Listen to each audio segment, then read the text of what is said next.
Hello, hello, hello. Good evening, good morning, good afternoon, wherever you are. I keep saying that I'll see you next Sunday, but that's because we will be posting a video every Sunday. But these videos here, there's 4 of them, are being posted at the same time on the same day. So I'm recording them one after the other. Yes. So anyway, I promised to share an experience that I had that transformed me so much as a parent. As you know, I keep saying that parenting is a deeply spiritual journey, and that our children are gifts, and that when we see them as the gifts that they are, we grow, we transform. Unfortunately, a lot of us were raised with a child is to be seen and not heard. And so that toxic way of raising a child, of shutting them down, training them out of their own intuition and their own knowing,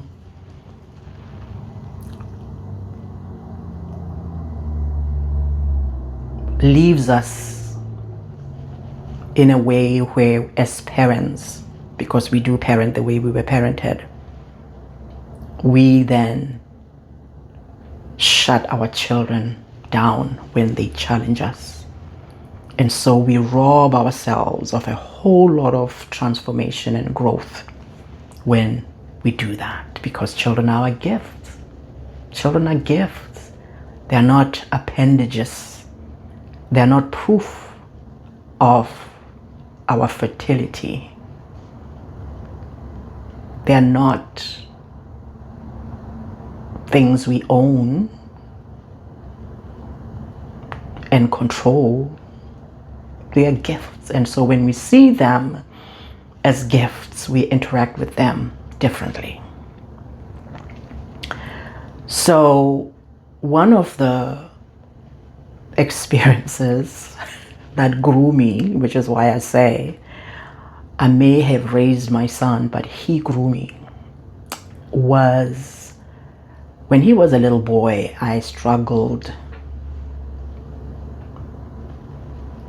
teaching him and instilling in him not to follow peer pressure. When a child comes and says, well, my friends were doing it. My friends were doing it. And so I did it too, Mom. And I was trying to get him not to do that, to follow peer pressure. And I would say to him, well, why don't you become the pressure, but the positive peer pressure? Behave well and have them follow you. Why don't you become the leader? Don't be the follower. And one thing that I always would say is, don't do things for people. Don't do things for people. That was a refrain. Anyway, you know what I mean. Over and over. Don't do things for people. We're not doing things for people.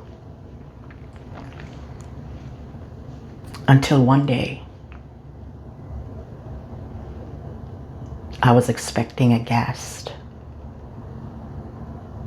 And you know how we do. I was running around cleaning, moving the stuff and dusting, deep cleaning for this guest that was coming.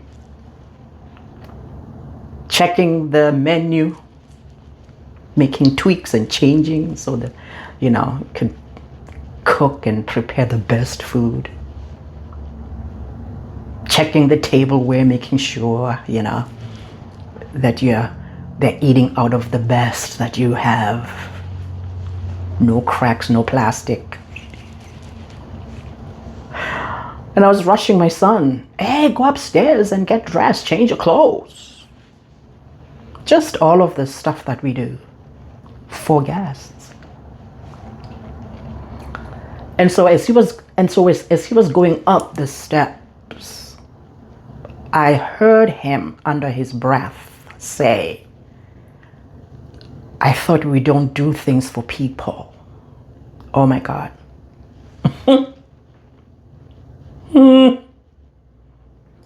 I had to push against the impulse to shut him down.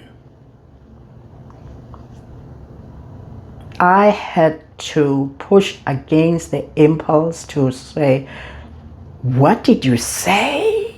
You know how we do. What did you say? But thank God I was arrested in that moment and I paused. And in that pause, it dawned on me that I was being a hypocrite, a contradiction. Because how dare I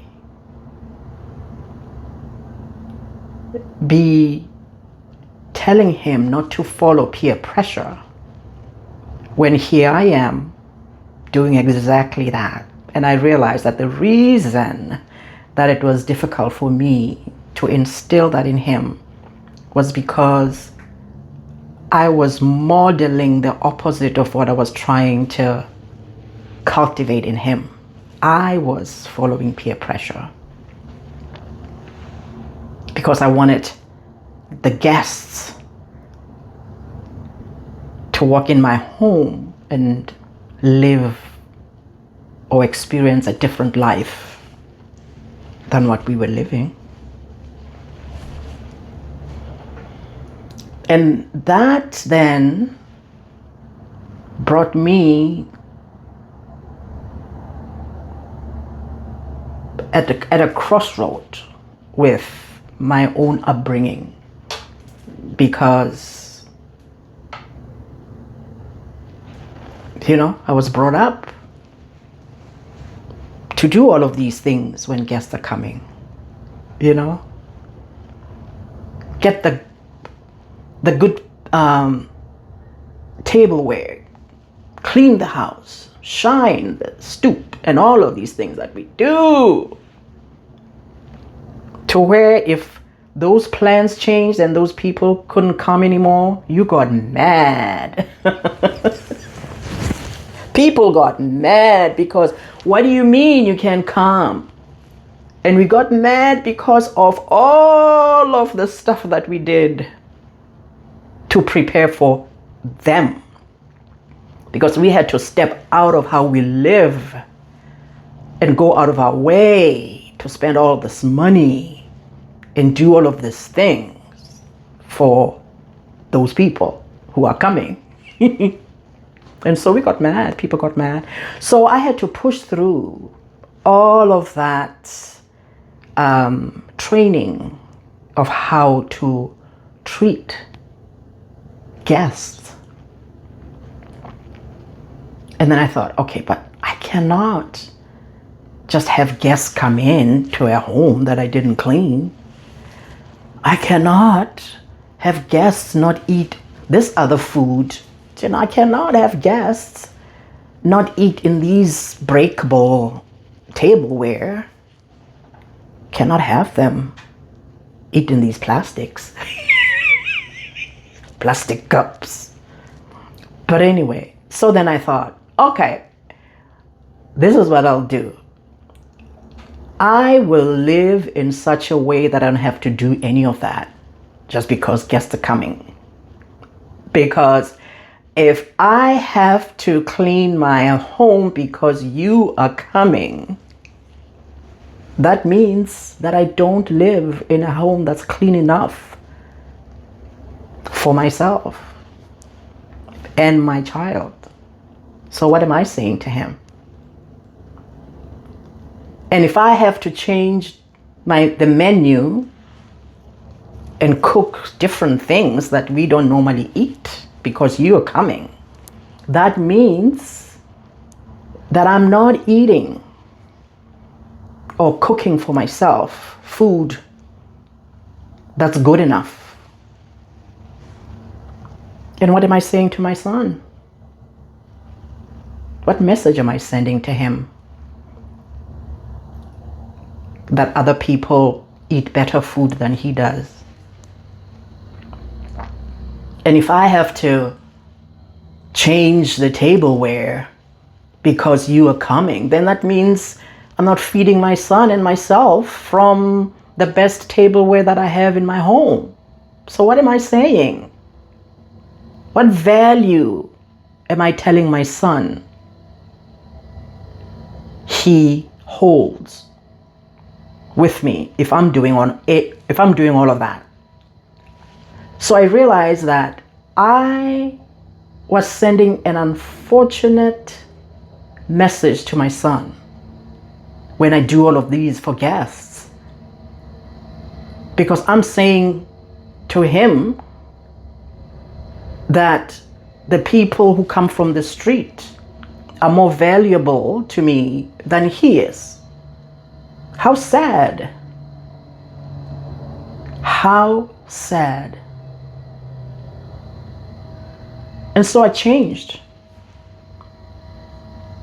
Therein was the transformation. When I realized all of that, I thought, oh, Mama B, stop it.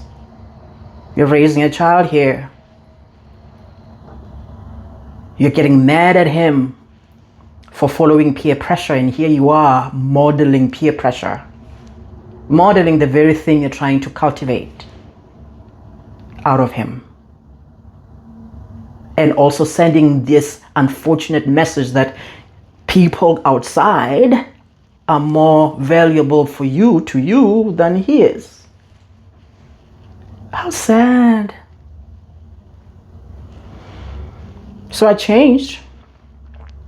And I thought, okay, we're just gonna live in such a way that if a guest is coming, we are changing nothing. They just step into our home and live the life that we are already living. They just join us in this cleaner home, better food, better tableware. That's right.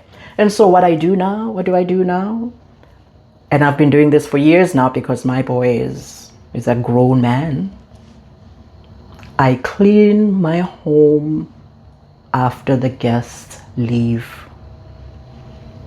I clean my home after the guests leave because I'm cleaning for me. Not cleaning for people. We're not doing things for people. Doing things for me. I clean after the guests have left. And my, all these many years later, I still talk about this story because that was a pivotal moment for me.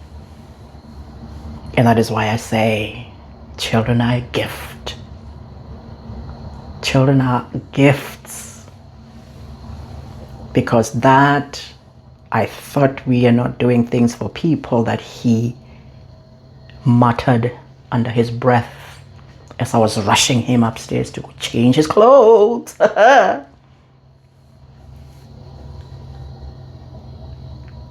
Transformed me. But it is because I paused, or maybe should I say something paused me, because when you are in that state sometimes, how you've been trained pulls you to shutting children down and not listening. But in this case, something paused me. And I'm so grateful for that pause. So let's pause, people. Let's pause and see our children as the gifts that they are, because they will grow us. They will grow us. We may be raising them, but they are growing us. And that growth is powerful. And that's why I say parenting is a deeply spiritual journey. I hope it all makes sense. I hope it all made sense to you. This thoughtscape. Okay, so welcome. Not welcome. Thank you for stopping by the stoop. And I'll welcome you to the stoop next time. Bye-bye.